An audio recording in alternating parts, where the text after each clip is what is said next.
In Iraq, things are heating up. The United States recently launched an airstrike near Baghdad, saying it was to protect itself. This attack killed 4 members of a pro-Iran group called the Popular Mobilization Forces, PMF. The US said it was targeting people who were planning to use drones against American troops. This attack comes at a tense time. Israel had just killed a top Hezbollah leader in Beirut, Lebanon. Hezbollah, like the PMF, is supported by Iran. These groups are all part of what's called the Axis of Resistance against Israel and the US. The US has about 2,500 troops in Iraq. They're there to fight against ISIS, a terrorist group.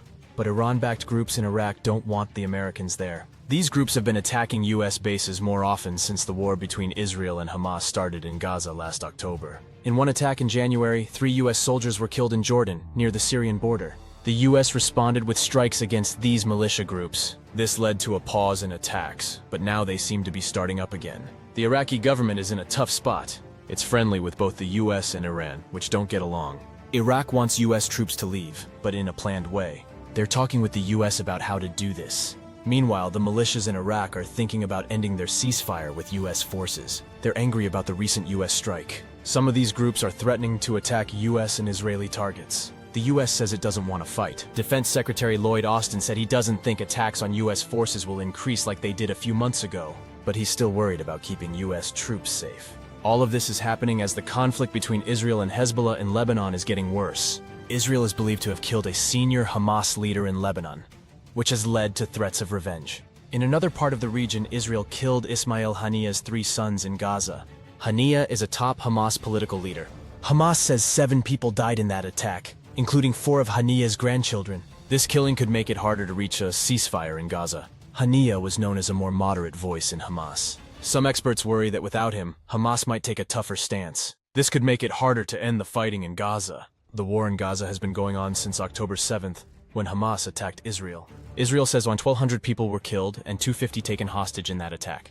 Since then, Israel has been bombing Gaza and fighting on the ground there. The conflict is spreading beyond Gaza.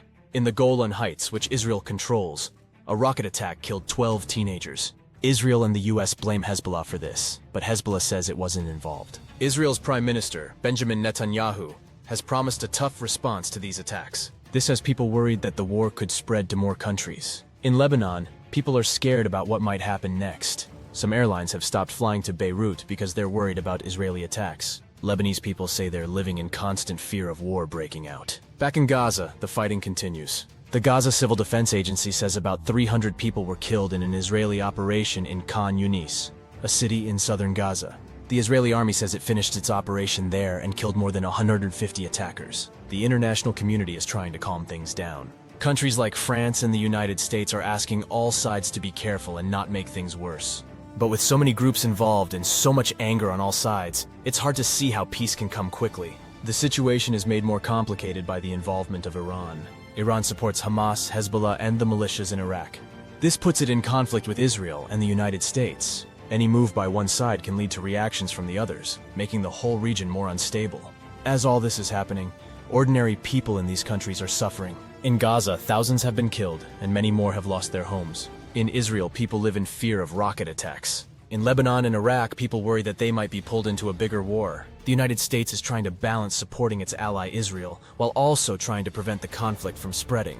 It's a difficult task, especially as Iran-backed groups continue to threaten US forces in the region. The coming weeks and months will be crucial. Will the conflicts in Gaza, Lebanon, and Iraq stay separate, or will they merge into one big regional war?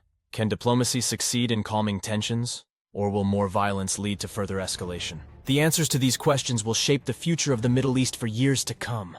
As the Middle East teeters on the brink of wider conflict, the world watches with bated breath. The intertwined struggles in Gaza, Lebanon, Iraq, and beyond threaten to ignite a regional inferno. While diplomats scramble for solutions, military leaders prepare for the worst. For the people caught in the middle, peace seems a distant dream.